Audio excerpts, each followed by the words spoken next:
Friends, मेरा नाम है सुमंत मीना और आज मैं आपको पढ़ाऊंगा क्लास 7th का जीके, जिसमें हम ये चैप्टर्स पढ़ेंगे जैसे 28, 31, 40 और इसके आगे भी और चैप्टर हैं बहुत सारे 40, 43 और 47 और 49। ठीक है, आज हम जीके कंप्लीट कर लेंगे और इतना ही जीके है जो कि हमें एनुअल एग्ज़ाम में करना है। ठीक है, अब हम स्टार्ट करते हैं। बहुत ही शॉर्ट वीडियो में हमें ये सारा जीके समझना है और आपको भी ये कंप्लीट कर लेना है। अपनी कॉपी को कंप्लीट रखें क्योंकि कॉपियों के नंबर मिलते हैं, आपको पता है अच्छे से, तो आप अपनी कॉपी का जो है कंप्लीट रखें। ठीक है, स्टार्ट करते हैं। फर्स्ट आपका चैप्टर आता है 28 चैप्टर आता है जिसका नाम है अबर नेशनल पार्क्स, मतलब हमारे नेशनल पार्क्स। अब नेशनल पार्क्स कौन कौन से, कहाँ पर कौन कौन से पार्क हैं, उनके बारे में हम इसमें पढ़ेंगे। पहला है इट इज़ लोकेटेड। अब पहले वो ये बोलता है कि ये पार्क वहाँ पर है, ये पार्क यहाँ पर है, ये पार्क ऐसा है, ये पार्क वैसा है, तो आपको ये बताना है कि उस पार्क का नाम क्या है। ठीक है, तो it is located in UP, ये यूपी में है। इट्स मेन अट्रैक्शन आर स्वार्म डियर एंड टाइगर। यहाँ पर स्वार्म डियर और टाइगर सबसे ज़्यादा अट्रैक्शन का कारण बनते हैं। तो वो कौन सा पार्क है? यहाँ पर हिंट के तौर पर उल्टे सीधे शब्दों को लिखा जाता है ताकि आप मिलाकर इनको सही लिख सको। तो इस पार्क का नाम है दुधवा। क्या पार्क का नाम है? दुधवा। सेकंड है it is located in MP, ये मध्य प्रदेश में है। ठीक है, एंड हैज़ मैनी टाइगर्स, और इसमें बहुत सारे टाइगर्स रहते हैं, अलॉन्ग विद अदर एनिमल्स, मतलब और भी सारे जानवरों के साथ। तो सबसे ज़्यादा टाइगर इस पार्क में रहते हैं और ये एमपी में है। तो ये कौन सा पार्क है? हिंट के तौर पर ये देखो उल्टे सीधे अक्षरों में लिखा हुआ है, तो ये पार्क का नाम है बांधवगढ़। क्या पार्क है? बांधवगढ़ पार्क। थर्ड नंबर पर आता है it is located in Assam and is a UNESCO world heritage site. ये यूनेस्को की वर्ल्ड हेरिटेज साइट है और ये पार्क असम में है। तो इस पार्क का नाम क्या है? तो इस पार्क का नाम है मानस। क्या पार्क का नाम है? मानस। फोर्थ नंबर पर है it is located in Rajasthan, ये राजस्थान में है। And is named after a historic fort. It is famous for its tiger population. तो ये सबसे ज़्यादा टाइगर पॉपुलेशन के कारण विख्यात है और ये राजस्थान में है। तो ये कौन सा पार्क है? इस पार्क का नाम है रणथंभौर। क्या नाम है? रणथंभौर। वैसे तो रणथंभौर बोल रहे हैं लेकिन इसको रणथंभौर बोलते हैं। क्या बोलते हैं? रणथंभौर। फिफ्थ नंबर पर है it is located in Jammu and Kashmir, ये जम्मू एंड कश्मीर में है। Home to hangul and Kashmir stag. तो ये कौन सा पार्क है? इस पार्क का नाम है डेसीगम। क्या नाम है? डेसीगम पार्क। 6 नंबर पर है it is located in Arunachal Pradesh, Arunachal Pradesh में है ये park. And is covered with extensive rain forest, और ये रेन फॉरेस्ट के जरिए पूरा का पूरा ढका हुआ है। तो इसका क्या नाम है? क्या नाम लिखा हुआ है यार? ये पहले से ही बुक भरी हुई है, मैंने नहीं भरी है। ये शायद DA है, नमदपा। नमदपा क्या है यार? ये मुझे नहीं पता, आप पीछे से देख लेना, आप खुद समझ जाना। ठीक से पढ़ना भी नहीं आ रहा है मुझे, तो ये कौन सा पार्क है क्योंकि मैंने तो ऐसा कुछ पढ़ा भी नहीं था। नमदपा लिखा हुआ है। 7 नंबर पर it is located in Gujarat, ये गुजरात में है। It is the sole home of the pure Asiatic lions, ये लॉइंस के जरिए जाना जाता है, मतलब शेरों के जरिए जाना जाता है। तो ये कौन सा फॉरेस्ट है? गिर फॉरेस्ट। गिर फॉरेस्ट कहाँ पर है? गुजरात में। It is located in Haryana, ये पार्क हरियाणा में है। It is popular designation for bird watching, ये बर्ड वॉचिंग के तौर पर जाना जाता है। It is home to the red jungle fowl among other birds, तो ये अदर बर्ड्स के लिए रेड जंगल के नाम पर भी जाना जाता है। इसका नाम है कालेसर पार्क। क्या नाम है? कालेसर पार्क। 9 नंबर पर है it is located in Rajasthan. This is first the ever tiger reserve, ये पहला टाइगर रिजर्व पार्क है where the relocation of tigers has been done successfully. तो ये कौन सा है? सरिस्का पार्क है। इट इज़ 10 नंबर पर आता है it is located in Orissa. The sanctuary is home to tiger, leopard, wolf, Asian elephant and many other, और भी बहुत सारे जानवरों को इसमें रखा जाता है। तो कौन सा है? सिमलीपाल पार्क। तो इस तरीके से हमारा ये चैप्टर कंप्लीट हो जाता है, जिसमें आपको ये बताने को मिला है कि कौन सा पार्क कहाँ पर स्थित है। इसके अमेजिंग फैक्ट जो हैं वो भी आप एक बार पढ़ लेते हैं। Dudhwa national park was established in 1958। जो दुधवा नेशनल पार्क था जो फर्स्ट नंबर पे था, जो कि कहाँ पर है, यूपी में है, वो उसका जो पहली बार जो एस्टेब्लिश हुआ था वो कब हुआ था, 1958 में हुआ था। As a wildlife sanctuary for swamp deer thank to effort of Billy Arjan Singh the area was notified as a national park in January 1977. In 1988 the park was declared as a tiger reserve and formed the Dudhwa Tiger Reserve together with Kishanpur Wildlife Sanctuary and Katni Ghat wild life sanctuary. मतलब पहले तो इसमें dear वगैरह स्वाम वगैरह रहते थे, लेकिन 1988 से इसमें टाइगरों के लिए भी इस पार्क को रिजर्व कर दिया गया था। अगला है लेट्स लर्न चेस के बारे में पढ़ना। मैं आपको शॉर्ट में सारा चैप्टर समझा रहा हूँ, अब और भी रीडिंग कर लेना। इस जो चेस होती है इसमें 64 क्या रहते हैं, ब्लैक एंड वाइट स्क्वायर्स रहते हैं, ठीक है। आउट ऑफ स्क्वायर्स की बात कर रहा हूँ मैं, गोटियों की बात नहीं कर रहा हूँ, आई बात समझ में। स्क्वायर्स होते हैं ये जो दिख रहे हैं ना ब्लैक और वाइट, ये वाले स्क्वायर्स की बात कर रहा हूँ मैं, इनकी बात नहीं कर रहा हूँ प्यादों की, ठीक है। स्क्वायर्स की बात कर रहा हूँ, कितने होते हैं, 64 स्क्वायर्स होते हैं। Out of 60 piece each player has 8 pawns placed in the front row. ये हर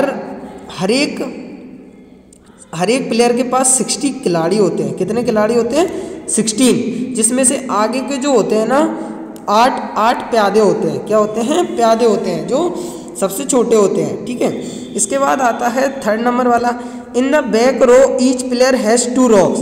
और जो पीछे की जो लाइन होती है इसमें हर प्लेयर के पास 2 रॉक होते हैं, जो ये देखो दोनों तरफ रखे हैं। रॉक्स को हम हाथी कहते हैं। विच can move any numbers of square in the directional direction. मतलब ये रॉक्स किसी भी साइड जा सकते हैं, एक तो इस साइड जा सकते हैं और एक इस साइड जा सकते हैं। मतलब ये कोने पर बैठा है तो ये इधर जा सकता है, मैं दूसरे कलर से बताता हूँ, इधर जा सकता है और इधर जा सकता है। मतलब उसी ही लाइन में, इधर उधर नहीं जाएगा, वो उसी ही लाइन में जाएगा। और इसके बाद है फोर्थ वाला, the back row has 2 square which can move any number of square is a straight line along any column और रो बट नॉट डायगोनली। अब हर एक प्लेयर के पास पीछे वाली लाइन में 2 क्या होते हैं, वाइस्पर होते हैं। वाइस्पर को क्या कहते हैं इंग्लिश में पता नहीं, लेकिन इतना पता है, आई थिंक ये होंगे वाइस्पर। तो वो क्या कह रहा है, डायगोनली, ये सीधे नहीं जाते, ये थोड़ा सा आगे खिसक कर एक साइड आधे की साइड जाते हैं। देयर आर 2 नाइट, इसमें 2 नाइट होते हैं जो क्वीन के पास में रहते हैं। 2 knight in the black row which can jump over the pieces to move 2 square in straight line and then 1 square sideway. ये होता है हॉर्स, नाइट वाला होता है हॉर्स। देखो अब मेरे सारी बात समझ में आ गई है।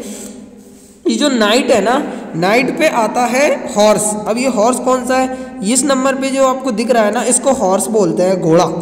क्या बोलते हैं इसको, घोड़ा। और ये जो विस्पर है ना, ये होता है, ये देखो ये छोटी चोंच वाला, दूसरे कलर से बताता हूँ आपको, ये घोड़े के पास में जो बैठा है इसको बोलते हैं विस्पर, ठीक है। और रॉक इसको बोलते हैं जो दोनों साइड कोनों पे, इधर इस साइड कोने पे रॉक है, उधर उस साइड कोने पे रॉक है।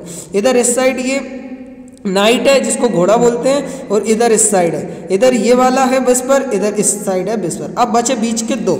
अब आती है द क्वीन। कौन सी आती है, द क्वीन, जो कि ये सबसे बड़ी होती है। Is the most powerful piece of the chess board and she can move any number of square in any direction. ये जो रानी होती है ये कहीं पर भी जा सकती है, कहीं पर भी जा सकती है। द किंग, अब ये किंग क्या होता है, king is placed in the centre of the back row and can move only 1 square at a time in any direction. एक जो किंग होता है वो किसी एक ही डायरेक्शन में जा सकता है, मतलब एक ही स्क्वायर में और एक ही डायरेक्शन में एक ही बार जा सकता है, ठीक है। King is once allowed to make a special move which is known as castling. जो मूव चलता है किंग, उसको कॉस्टलिंग के नाम से जाना जाता है। किसके नाम से जाना जाता है? कॉस्टलिंग के नाम से, ठीक है। फिर अगला है the objective of both the players playing the game is to checkmate the opponent king. जो ऑब्जेक्टिव होता है सबसे लास्ट में जब जीतते हैं तो जो किंग को क्या कर देते हैं? चेकमेट कर देते हैं। जो अपोनेंट सामने वाले को, अपोनेंट के किंग को चेकमेट कर देता है तो वो जीत जाता है, ठीक है। अब पढ़ते हैं इसके बाद अगला चैप्टर है जिसका नाम है कंट्रीज एंड देयर पार्लियामेंट। तो ये आप खुद ही कर लेना, इसमें कुछ भी समझाने को नहीं है। ईरान का पार्लियामेंट कौन सा है? ईरान का पार्लियामेंट मजलिस है, ठीक है। इसी तरह इंडिया का पार्लियामेंट कौन सा है? तो इंडिया का पार्लियामेंट संसद है, ठीक है। और रसिया के पार्लियामेंट को क्या कहते हैं? तो 10 नंबर पे आता है आपका कहाँ गया 15, 13, 10, 9, अरे मेरे को दिख क्यों नहीं, हाँ ये रहा, सॉरी। रसिया का पार्लियामेंट है दुमा। तो उस तरीके से आपको ये सारे के सारे कर लेना है। इसके बाद आता है बुक बार्न। बुक बार मतलब किस बुक को किसने लिखा है, ये भी आपको उसी की तरह ही करना है, ठीक है। तो पहला है द लाइट ऑफ एशिया। किसने लिखी है द लाइट ऑफ एशिया? तो ये एविड अर्नोल्ड ने लिखी है। फिर है रामायण। तो रामायण किसने लिखी है? वाल्मीकि ने लिखी है। तो ये ऐसे ही आपको सारे के सारे इसमें से कर लेना है, वीडियो को पोस्ट कर लेना है, ठीक है। अगला आता है 47 पेज नंबर पे क्रिकेट रिकॉर्ड। तो हम इनको पढ़ते हैं। Who made the maximum runs and centuries in one day international. One day international में सबसे ज़्यादा रन किसने बनाए हैं? सचिन तेंदुलकर ने। Who made the highest individual score in one day international. और इंडिविजुअल स्कोर वनडे में किसने बनाए हैं? एक ही दिन वाले मैच में। और वैसे वनडे मैच में मैक्सिमम सचिन तेंदुलकर ने बनाए हैं, लेकिन एक ही दिन में सबसे ज़्यादा रोहित शर्मा ने बनाए। कितने? 263 या 264 थे शायद, ठीक है। Who has taken maximum wicket in the cricket. सबसे ज़्यादा क्रिकेट में विकेट किसने लिए हैं? तो ये लिए हैं मुत्तिया मुरलीधरन ने। मुरलीधरन ने इसके विकेट लिए हैं। Which team made a maximum scores 952 in one inning of test cricket. Test cricket में कौन सी टीम ने 952 का स्कोर खड़ा किया था? तो वो थी श्रीलंका। कौन सी थी? Sri Lanka. Who has made highest individual score. और इंडिविजुअल स्कोर सबसे ज़्यादा, देखो ये वाला जो स्कोर था ये सारे टेस्ट मैच का था, और ये वाला टेस्ट मैच का एक दिन के टेस्ट मैच का था, ठीक है। तो किसने एक मैच का था और खिलाड़ी का था? तो ये किस खिलाड़ी ने किया था? ब्रियन लारा ने। Which Indian made 2 triple centuries in test cricket. 2 triple century किसने मारी थी? तो वो मारी थी वीरेंद्र सहवाग ने। Anil Kumble is the second player who take all 10 wickets in test matches inning who has the first 1। तो जो अनिल कुंबले थे वो सेकंड थे, तो फर्स्ट कौन थे? फर्स्ट थे जिम लकरे। कौन थे? Jim Laker. Who has the highest batting average. Highest batting average किसका था? तो वो था डोनाल्ड बर्डमन का। किसका? डोनाल्ड बर्डमन का। Who take a hat trick with the first 3 ball in one day international. One day international में पहली तीनों ही बॉलों पर हैट्रिक मार दी थी। तो क्या नाम था उसका? Joel Leach. क्या नाम था? Joel Leach. Who made most ducks 43 in test cricket. तो कौन थे वो? सोनाथ जयसूर्या थे, ठीक है। तो इस तरीके से हमारा 47 हो जाता है, जिसमें हमने क्रिकेट रिकॉर्ड्स के बारे में जाना। इसके बाद आता है स्पोर्ट क्यूज, मतलब वही खिलाड़ी वाले क्यूज है इसमें भी। देखो फर्स्ट वाला है, what is the duration of an international football match. मतलब जो टाइम होता है फुटबॉल मैच का वो कितना होता है? इंटरनेशनल का 60 मिनट, मतलब सिर्फ 1 घंटा ही होता है, ठीक है। इसके बाद आता है which game is played on ground cold links. जो ग्राउंड कोल्ड लिंक्स जिसको कहते हैं वो कौन सा गेम है? वो है golf. How many squares are there on a chess board. तो जो चेस बोर्ड होती है, अभी हमने पढ़ा चेस बोर्ड होती है, उसमें कितने स्क्वायर्स होते हैं, कितने वो ऐसे करके जो बने होते हैं कितने होते हैं? तो ये वाला ब्लैक कर दो, ये वाला वाइट, ये वाला ब्लैक, ये वाला वाइट, ऐसे करके होते हैं। वो कितने बने होते हैं? तो वो 64 बने होते हैं, अभी हमने जस्ट पढ़े हैं। What is the national sport of Japan. Japan का नेशनल स्पोर्ट क्या है? सुमो रेसलिंग, ठीक है। Who is known as the hockey wizard. Hockey wizard को किसको कहते हैं? ध्यानचंद को कहते हैं। Which country won the first football world cup hosted by Uruguay in 1933। Uruguay में जो वर्ल्ड कप हुआ था फुटबॉल का, वो किसने जीता था? तो वो उरुग्वे ने जीता था। Roy Fredericks was the first batsman to be dismissed in the Presidential World Cup final in 1975, but it was not straightforward court or bold dismissal. It was a freaky dismissal. What was it? ये था hit wicket. देखो क्या हुआ था, जो Roy Fredericks थे ये dismiss कर दिए गए थे खेलते खेलते मैच में से। वो क्यों? क्योंकि उनको लगा कि ये आउट हो गए, लेकिन वो आउट नहीं था, इसलिए उसको क्या कहा था? हिट विकेट कहा था। The Indian shooter who won A gold medal in the Olympic, तो उस ओलंपिक जो शूटर था उसका नाम बताओ जिसने गोल्ड मेडल जीता था। वो था अभिनव बिंद्रा। क्या नाम था? Abhinav Bindra. How many players are there in a volleyball team? Volleyball team के प्लेयर्स का नाम बताओ। तो वो कितने प्लेयर्स होते हैं? तो 6 प्लेयर्स होते हैं।